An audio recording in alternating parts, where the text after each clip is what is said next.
This is the Music Therapy Chronicles podcast interview with Lindsay Bryan-Podvin.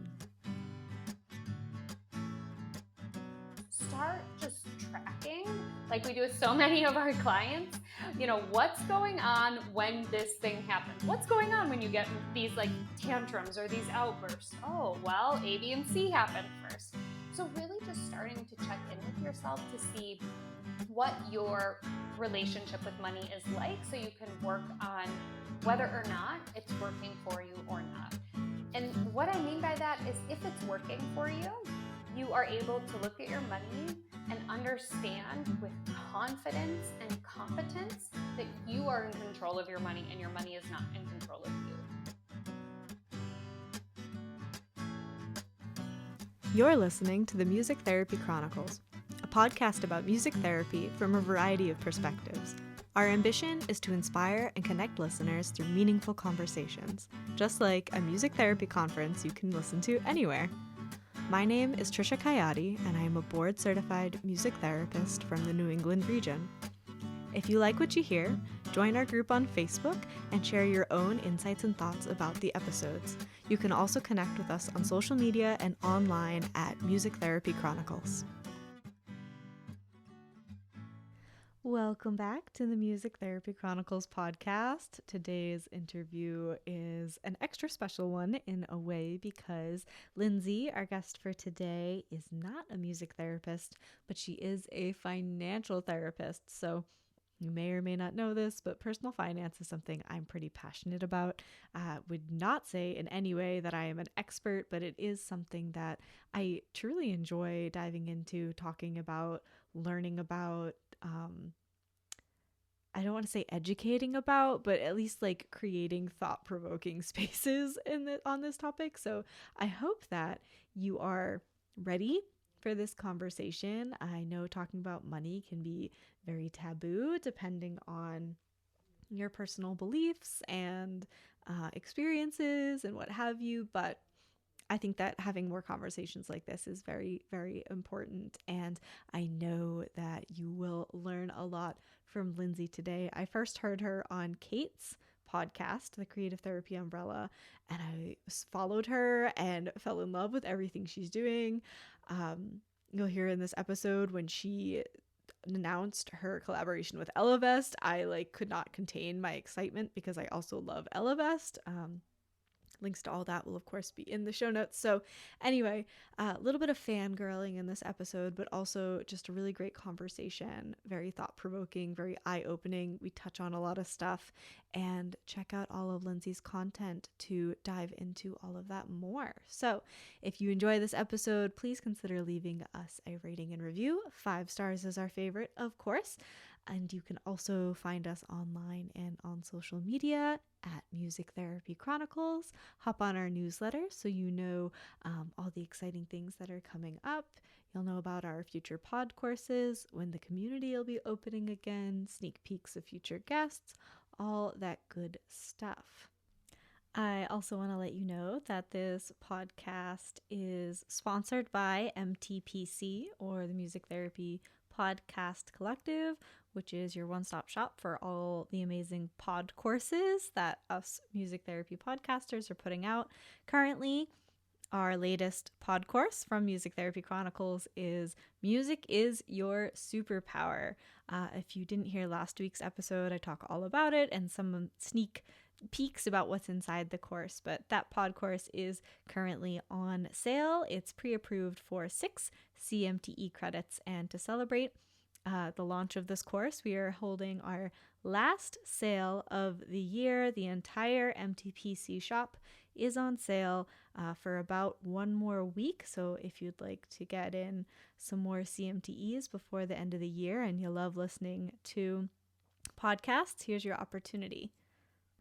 Our pod courses are a great next step to take if you've been listening to various podcasts for a while and you're ready to dive deeper into the information, to expand your learning, and to find some applications for all the awesome stuff you're listening to each week. The pod courses are your opportunity to do that. So please check those out. Links, of course, are always in the show notes. So For now, let's get into this episode with Lindsay.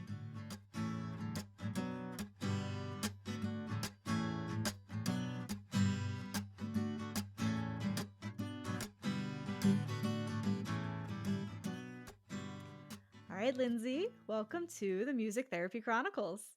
I am really excited to be here. And I love anything that has chronicles in it because I was a Chronicles of Narnia kid growing up. So I was extra excited when you asked me to be on your show. I was like, yes, please. Thank you. It's one of those names that like popped into my head. And I was like, that sounds kind of cool. And so I went with it. I love But it. thank you. Thank you. Yeah. So to start our listeners off, can you tell them a little bit about yourself? And I'll say, usually my guests are music therapists. So you're not a music therapist, which Nope. is awesome. But I just want to preface with that in case anyone gets a little confused. So Sure. Go ahead. Right on. So I am a social worker. So I'm a clinical therapist. Prior to a few years ago, I mostly did anxiety and depression work. And like a lot of people in the therapy field, or more likely in the social work field, bobbed around between nonprofits and a healthcare system and academic research and private practice. And the through line through all of my professional work was, what's going on with my money? What's going on with my clients' money? And I felt like it was just such a missing link in our world that we could talk to our clients about really hard stuff like sex and trauma and all of these challenging, painful things. And yet we didn't have the wherewithal to talk about money in a meaningful way.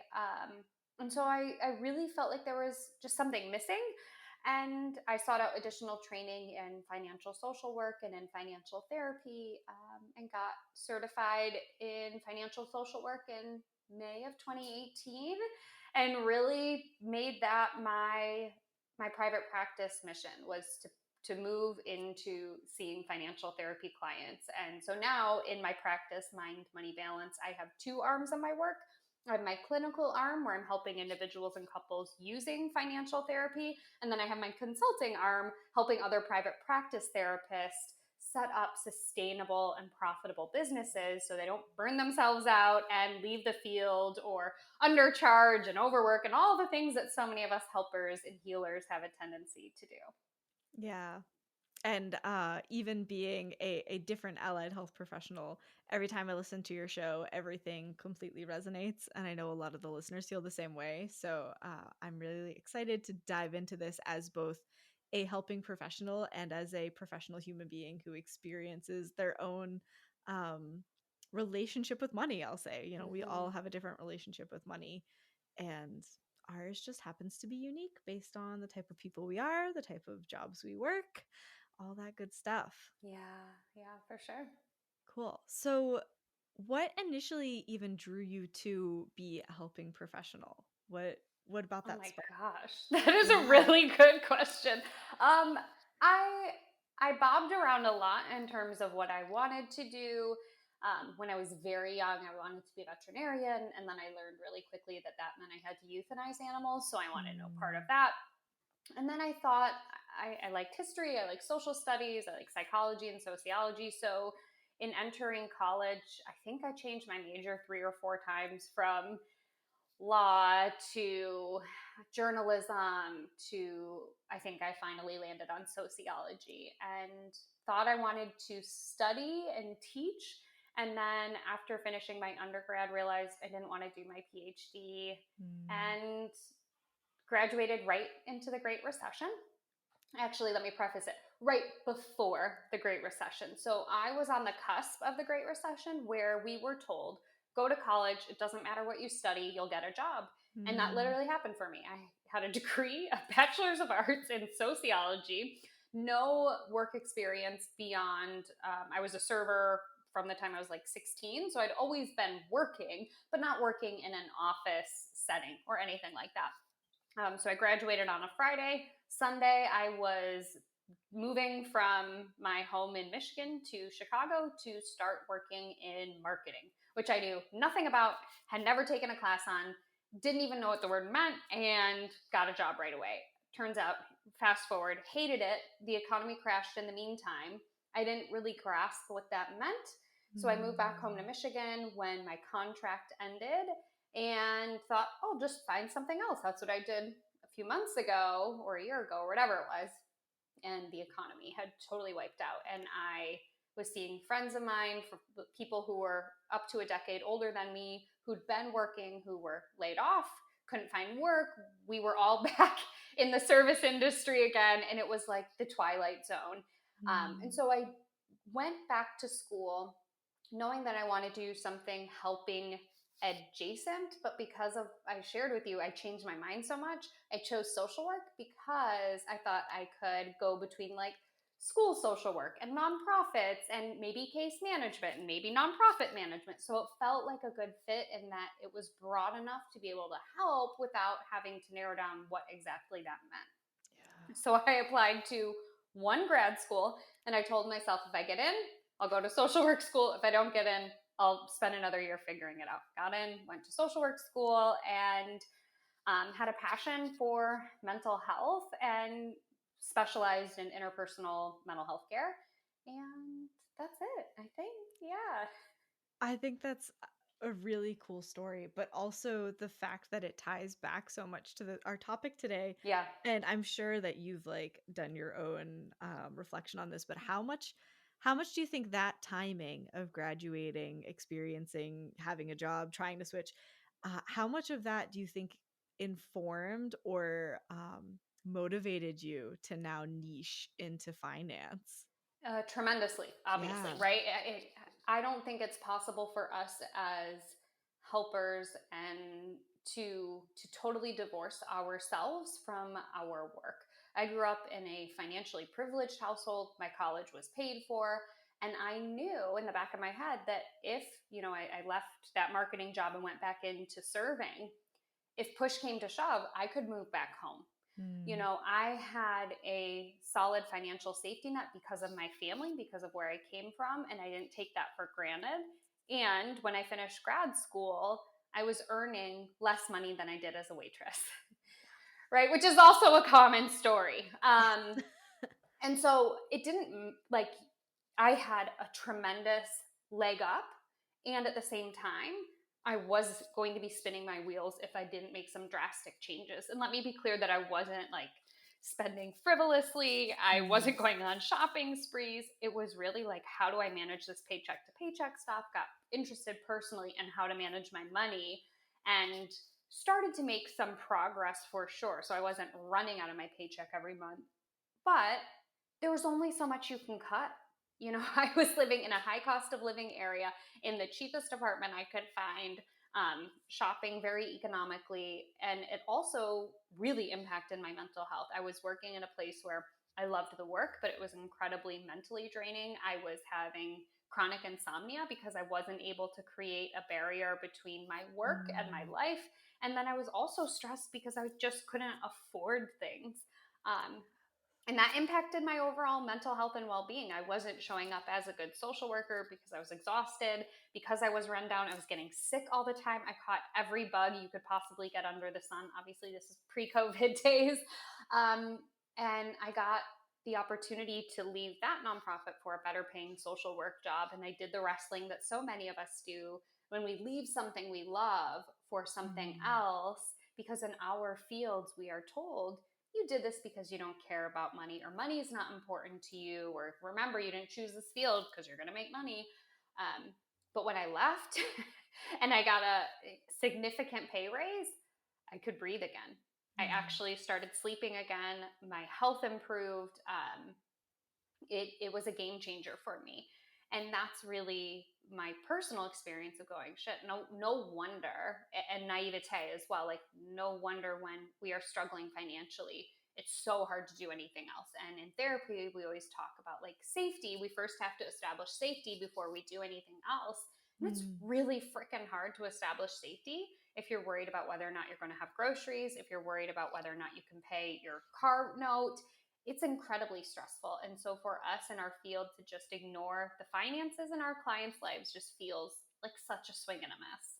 Yeah. Yeah. And in our own lives. I Totally, especially in our own lives. We cannot care for others unless we care for ourselves. And I preach this all the time that practicing financial self-care and financial wellness is what affords us the ability to take care of our physical, mental, and emotional well-being. Yeah. And it hearing you speak made me think of this catch-22 that, you know, we as a profession, I'll say music therapists in general, we're under.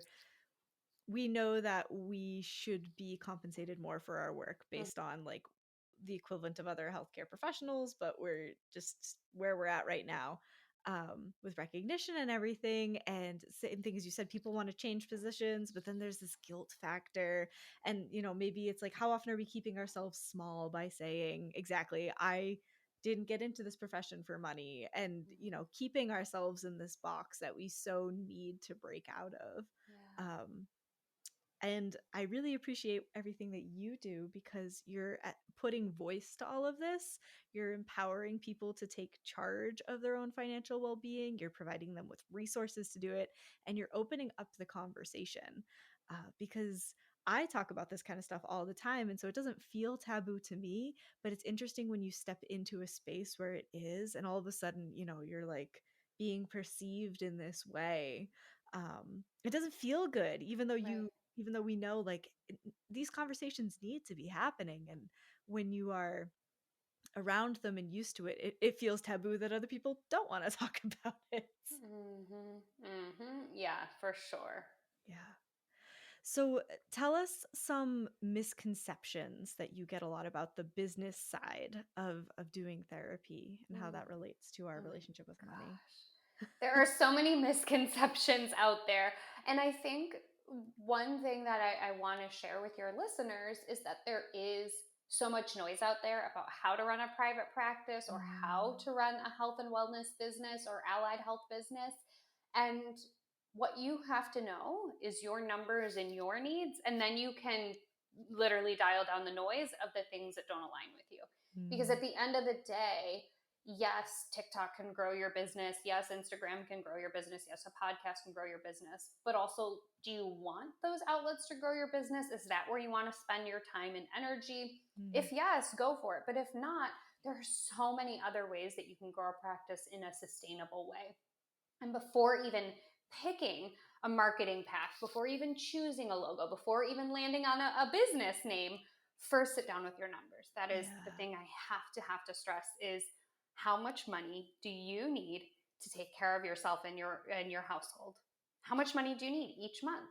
Figure out what that number is, add 25%, and then you have a good idea of how much money you need your business to be bringing in every single month.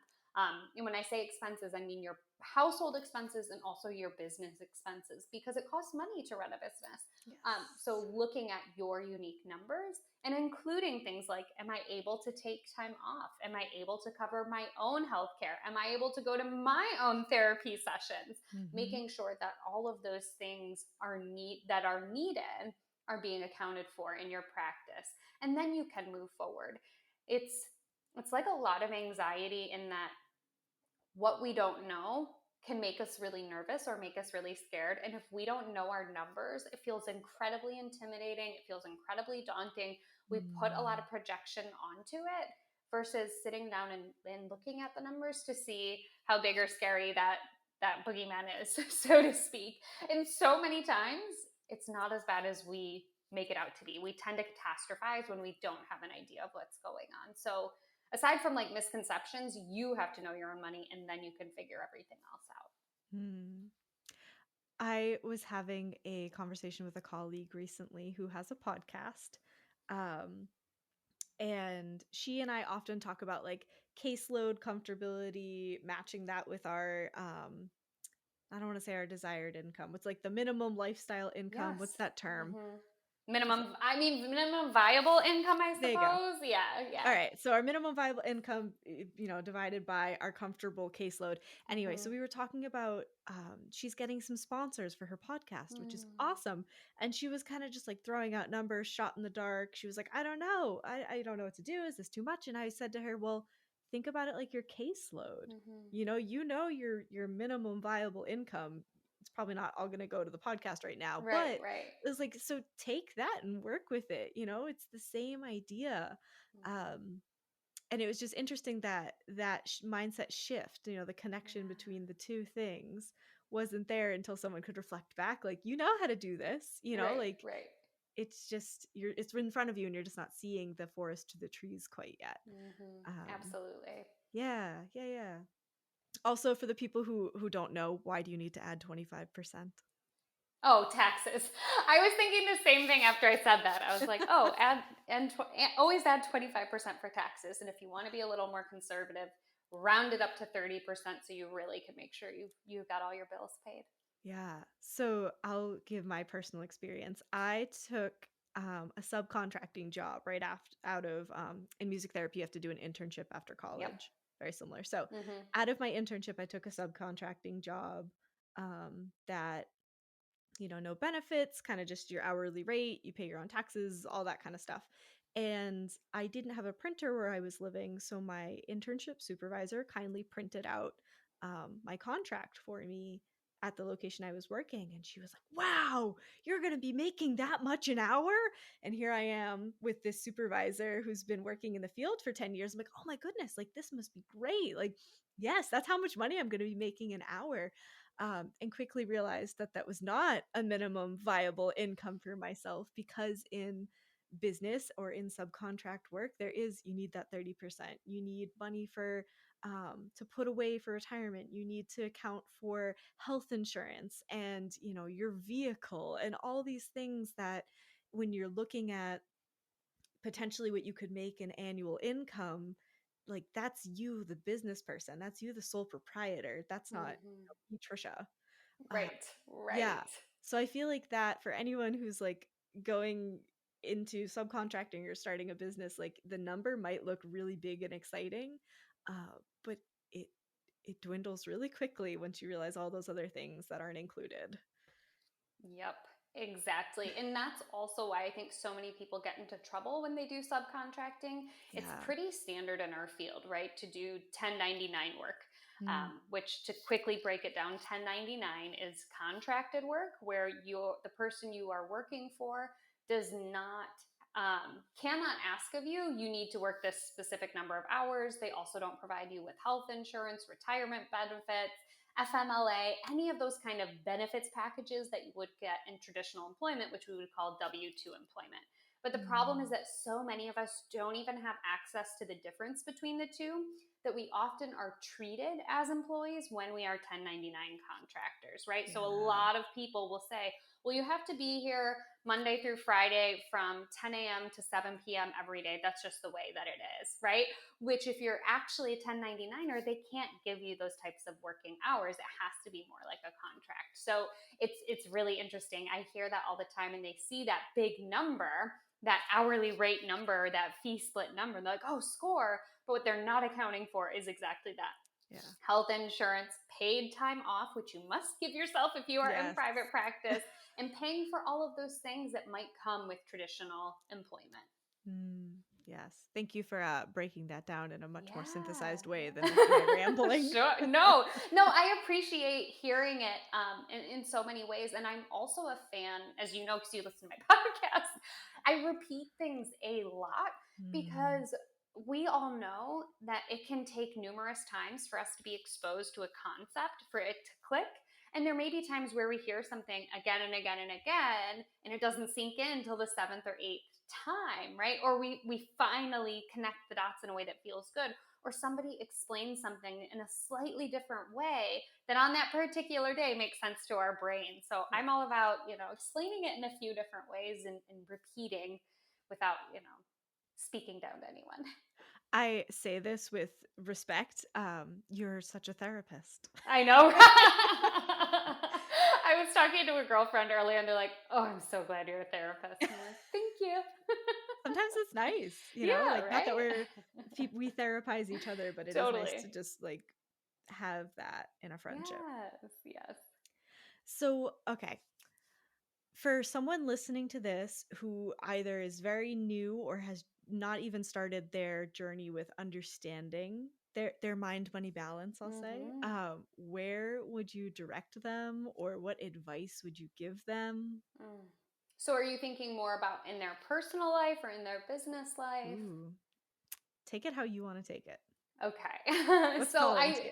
yeah, well, we'll start with personal because we've spent some time on business because a Mm. lot of it does fold over into our business lives.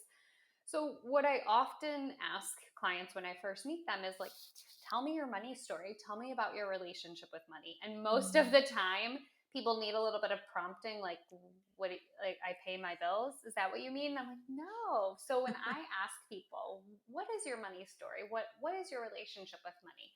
What I'm trying to get at is, what do you believe money is and isn't? Meaning, what are you allowed to spend money on, save money for, invest in, shop for, own, give, donate, etc.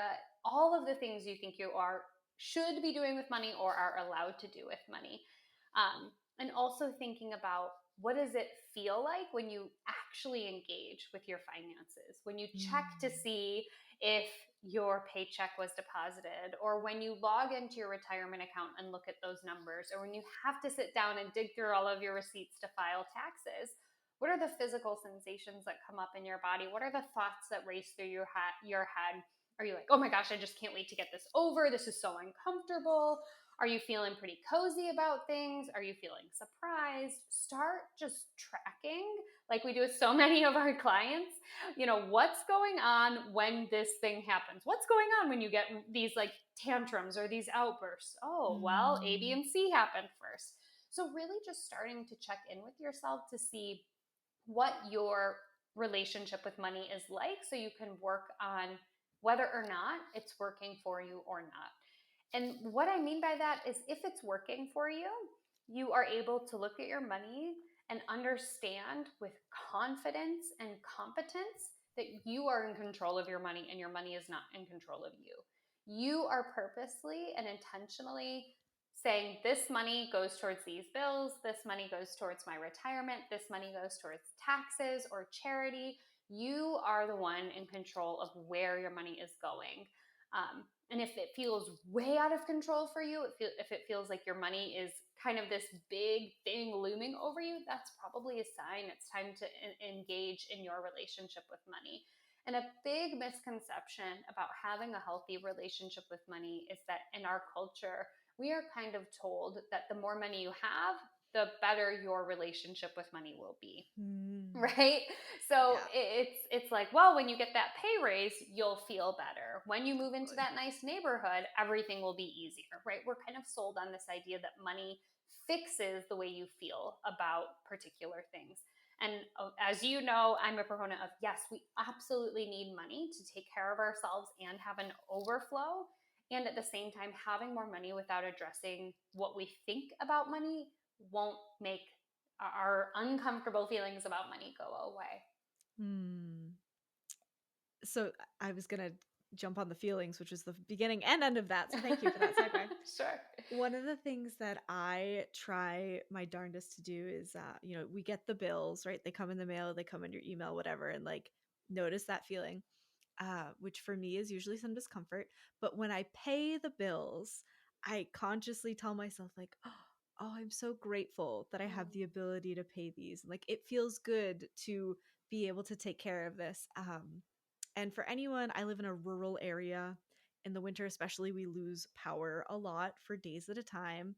And so every time I pay that, the electricity comes back on, and like you're so grateful for it. And I try and bring that into when I pay the bills. I'm like, oh, we have electricity. Like, we're not going to have to go without unless a tree comes down or something, which happens. But anyway, trying Yes. to get myself to refire those neural pathways in a way that's like, bills are good, they provide services for us that we need to live and be comfortable. um, Mhm. at least that's something that I have consciously been working on in that framework. Good for you. That is one of the biggest things, right? Is rebuilding, reconnecting new habits for your brain Mm. when you're feeling like, oh, this feels so bad. Oh, Yeah, I'm able yeah. to pay my bills and I'm able to keep the lights on and heat my home. What a gift. Hmm. I'm so glad that I saved money for this. So true. So true. So this will tie probably well into what is financial anxiety? Hmm. What does that mean? Sure. So anxiety is a normal emotion that all humans experience that when it is in a healthy state is a temporary response to a stressor that Mm. looks like feeling nervous, anxious, or on edge, and can come along with some physical sensations, sweating, shortness of breath, and some racing, uncomfortable thoughts. So when we add in money to anxiety and think about financial anxiety, it's the same set of symptoms in relationship to money. So it's feeling anxious, uncomfortable, or on edge with a series of racing thoughts that feel out of control or uncontrollable that might come along with some physical sensations when you engage with your money. Mm. Yes. Yes. So that would be every time I get the bills, I go, Yes. Yeah. And obviously people can't see you, but what Trisha just did yeah. was shrugged up her shoulders and shook her hands, like, making that tension with her body. And that is a literal response that I'll see. Yeah. Yeah. Mm. Totally. And I'm sure people can relate to that. Yes. Yes, for sure. So, how do we combat financial anxiety? Or maybe So combat isn't a good word. I don't know. if it works for you, it works for you. So I think about financial anxiety similar to the way that I think about traditional anxiety, in that we're all bound to experience it throughout our lives, particularly when something new is happening. We get a new job, we're in a new tax bracket, we move to a new town and costs are different. I have to like get used to this new number, get used to this new set of bills. Of course, Mm. we're going to experience some new anxiety around that. But if it lingers, if it continues to stay beyond that initial kind of getting balanced out equilibrium phase, then it's probably a good time to investigate it. Investigating it the same way we would with traditional anxiety. So, Mm. taking a look at those anxious thoughts, a lot of the times, anxious thoughts around money look like I'm not good enough, I'm not smart enough, I'll never understand it, I'm doomed to be in debt for the rest of my life, right? A lot of these kind of negative self-talk thoughts go on in our heads, and then we Mm. feel and behave in the same way. And when we feel anxious about money, what happens can kind of snowball on itself, right? So if we are anxious about money and we deal with that anxiety by procrastinating paying the bills or opening up our credit card statements, what happens over time is that not only is the interest on those unpaid bills going to go up, our credit score will also go down, making it this awful double whammy of trying to dig out of something like that. So we have to be really mindful when we're experiencing financial anxiety when it comes to avoidance and procrastination, to try and reframe those thoughts in a more compassionate way. And it might be something Mm. like, to use this example of having a hard time staying on top of bills. If the anxious thought is, I'm so worried I'll never understand how to pay my bills, it might be something like, it makes sense that I'm worried to open my bills because in the past I've struggled with high statements on my credit cards. The good news is I have done X, Y, and Z. So give yourself some credit for the things you've done financially. I've been able to Mm. maintain my grocery budget. I, cut a couple of streaming services, right? Something that can demonstrate that you have proof and some ownership over your money, and then shifting it into, it makes sense I'm nervous, I have some proof that I've coped with past financial hiccups, I know I can do it again. And then moving into some sort of new behavior pattern, whether that's I'll open my bills once a week, whether that's I'll sit down with my electronic bank and pay my bills once a month, whatever it is, moving into some sort of pace of action that feels good. Now, Mm. on the flip side, a lot of people who experience financial anxiety experience financial perfectionism. Oh my gosh, I'm not doing this right. And it's a different type of energy where they end up over checking. They're constantly looking at their bank account. They're constantly looking at their retirement account. They're constantly checking, if they're business owners, their Stripe to see if money was deposited into their accounts. There's a lot of this anxiety over whether or not those things are. And so in that instance, I would invite them to just see what happens if instead of checking daily, they check weekly, or if they Mm. check multiple times a day, just check once in the evening or once in the morning. And again, reminding themselves, it makes sense I'm anxious because one time a client forgot to pay. Now I have a better financial boundary in place in my practice, and I know what I would do if somebody didn't pay again. And I'm going to work on just checking my numbers once a week instead. Yeah. Oh, those were both really good. The second version had not occurred to me as deeply, so I'm really glad you said that. And the other thing that stuck out to me was the mindset shifts you said were not like polar opposites. Right. I think a lot of the times, we'll say like an affirmation sometimes like is the opposite of what you're feeling because the Mm-hmm. goal is to get there. Mm-hmm. But to get to that almost neutral space that's like, hey, I acknowledge that this is happening and like why I am feeling this way. And, you don't have to get all the way to the other side right now. Through those action steps, you'll get there and it'll feel more natural. Yeah, and that's so important is to give our brain something to believe. Our brains are really Mm, smart. And if we go from I feel like garbage to I feel amazing, our brain's going to go, no, you don't, Lindsay. Right? So instead of making that big jump, we add a little bit of a bridge. So we say, yeah, someday I'll feel amazing. Right now I'm working on feeling good, right? Adding that little qualifier in there so our brain can get on board is huge. So thanks for pointing that out. totally. I appreciate that. So we've touched on some therapist specific anxieties and money blocks, but are there any others that you see a lot that you want to call out and tell us about? Yeah. So again, we've been talking about money from this place of scarcity and not enoughness. I won't pay my Mm, bills or my clients won't pay me because those are common and frequent anxieties. And there are a lot of common anxieties around what it means to earn money. Does it mean I'm a bad person if I earn enough? What does enough look like for me? I work with a mhm. lot of people who say, I don't know what my colleagues will say if I raise my rates. Your example earlier, is Yeah. it okay that my supervisor knows I'm charging a higher rate than them? Um, so also getting comfortable with why is that anxiety coming up there? What is it about guilt and worthiness that's coming up for you? And working on that as well. Again, having more money isn't going to magically fix things, but looking at the money and being thoughtful and intentional about it is so paramount. Yeah, definitely. All right. So, are there any resources you want to share or places that you would direct people? Obviously, you have an amazing podcast and website. You have a book. I will have all of that linked in the show notes, but feel free to tell us more about those and anything else that comes up. Mm, yeah, this is a good question. So, this is what I will say to your listeners. There is a plethora, thankfully, of places where you can get your financial knowledge from. I would invite you to not commit to a specific one until you read Mm, a little bit about each of them and read their philosophies a little bit. There are some people that are super rigid and you have to do this before you can do that.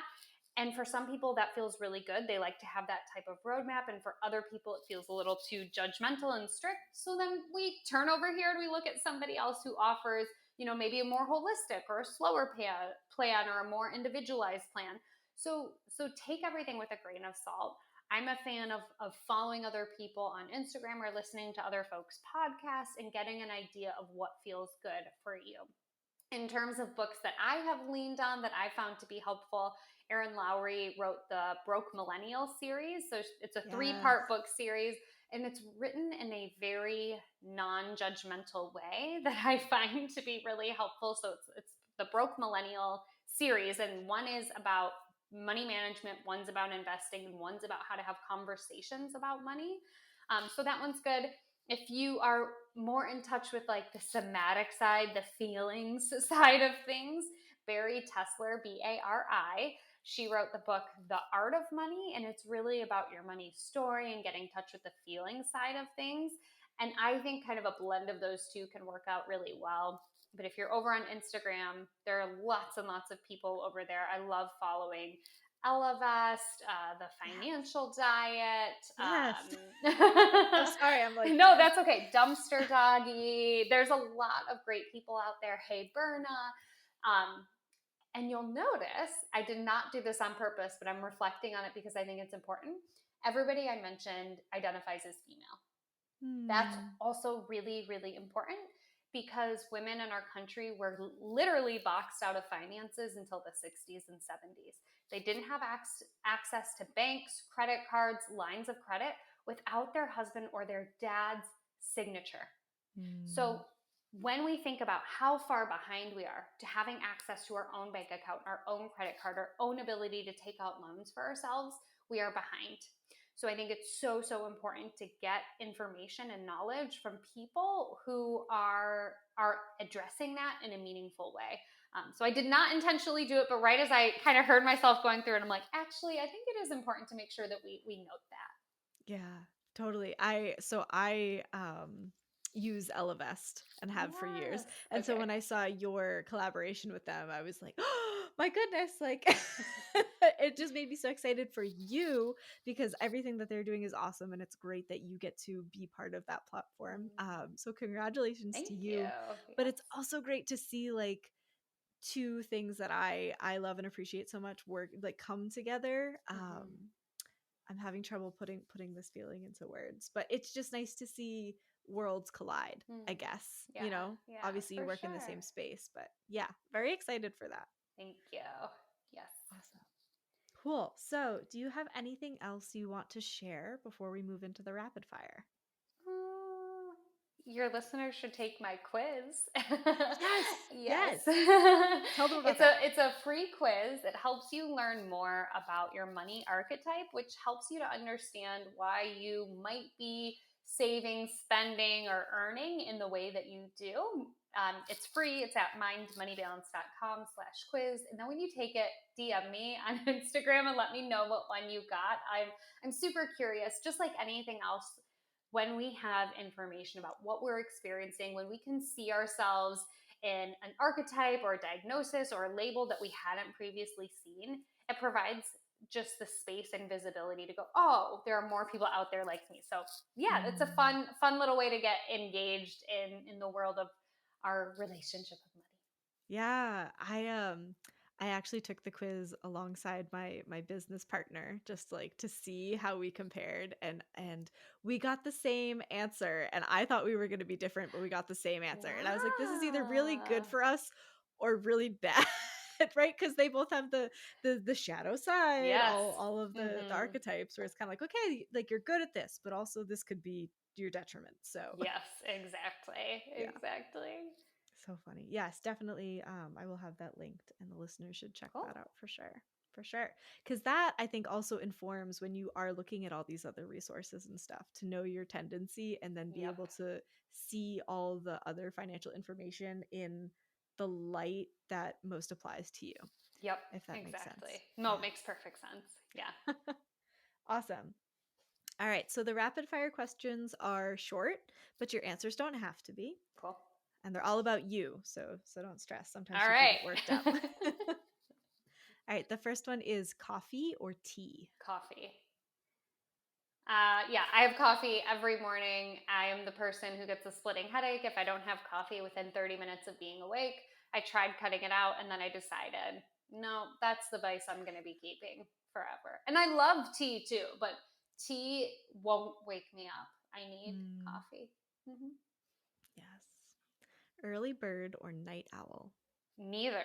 I'm a bear, apparently. So there are 3 sleep chronotypes: the early bird, the night owl, and then the bear. And the bear wakes up with the sun and goes to bed with the sun. And that is definitely me. Like, it's already getting dark out earlier as we're recording this. And already I'm like, ooh, probably 45 minutes and I'll put on my pajamas.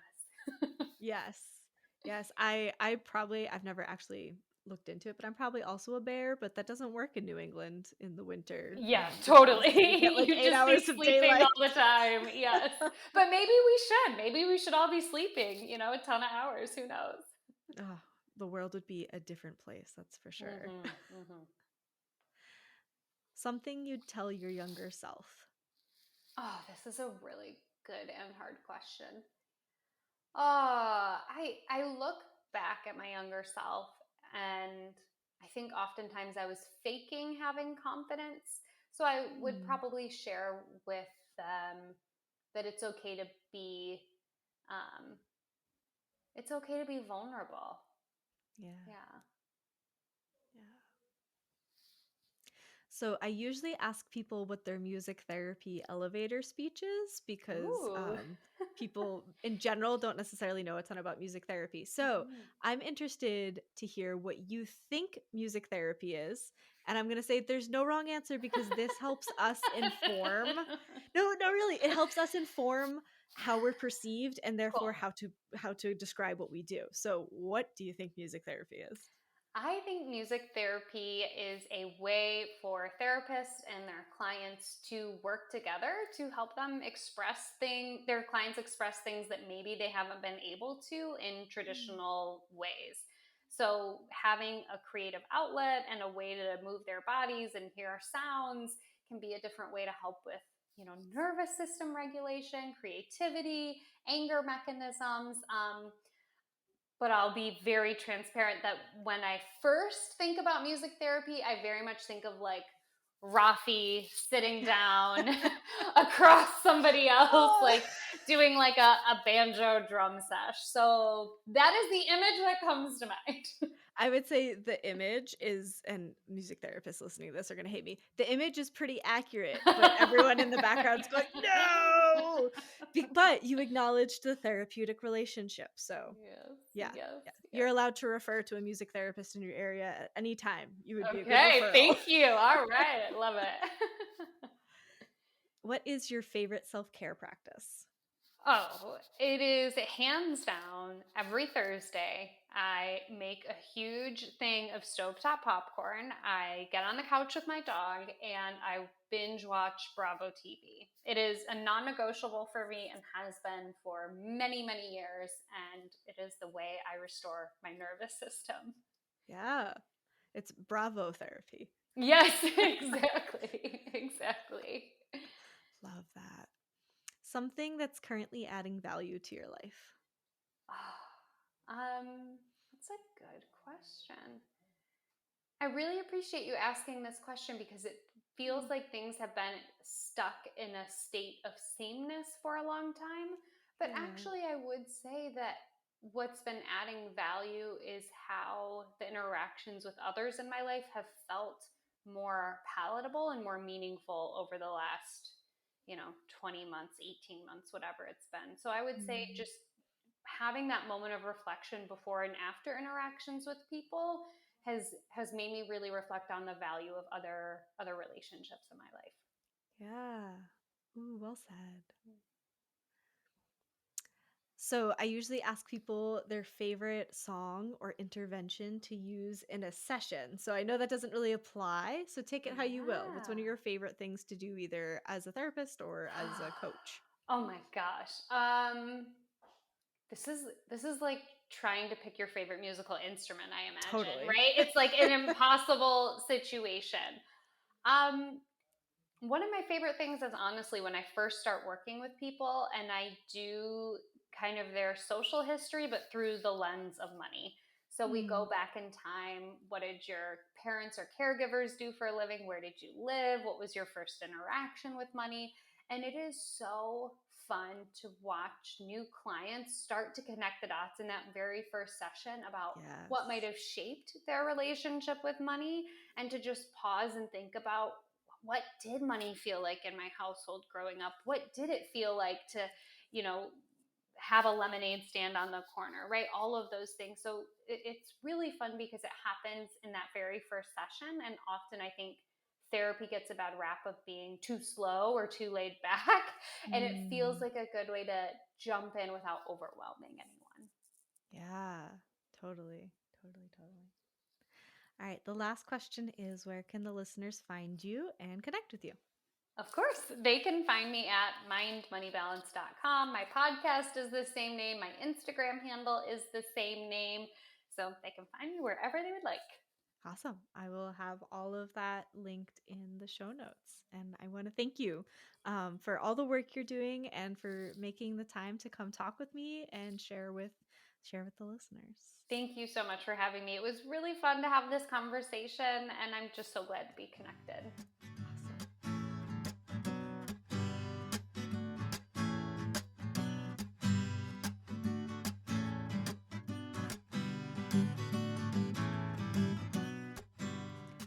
Thank you so much for taking the time to listen to today's episode.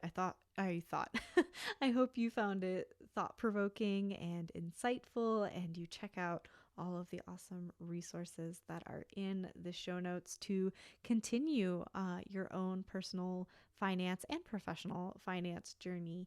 I think that the more we talk about this kind of stuff, the more conversations we have, the more personal shifts we have on this topic, the more interpersonal shifts and changes there will be. And we will go leaps and bounds in our profession and what we're capable of achieving financially. I know that a lot of us feel tension and contention about the standard income for a music therapist, we'll say, and it's time to make some changes one way or another. So let's have more open conversations, more dialogues on this topic. If you enjoyed this show, please consider leaving us a rating and review. Those really help the podcast. You can also support us by subscribing so you never miss an episode, and finding us on social media. We are at Music Therapy Chronicles on all the platforms. Also, hop on our newsletter. You get an exclusive self-care episode for getting on the newsletter, as well as sneak peeks of upcoming content and episodes and pod courses and all that good stuff. So you can find that at musictherapychronicles.com. Also, don't forget to check out our latest pod course, Music is Your Superpower, and all the other awesome pod courses that are currently on sale over at mtpodcastcollective.com. The link for that, of course, will also be in the show notes. Our quote today comes from John Rampton. Don't let money run your life. Let money help you run your life better.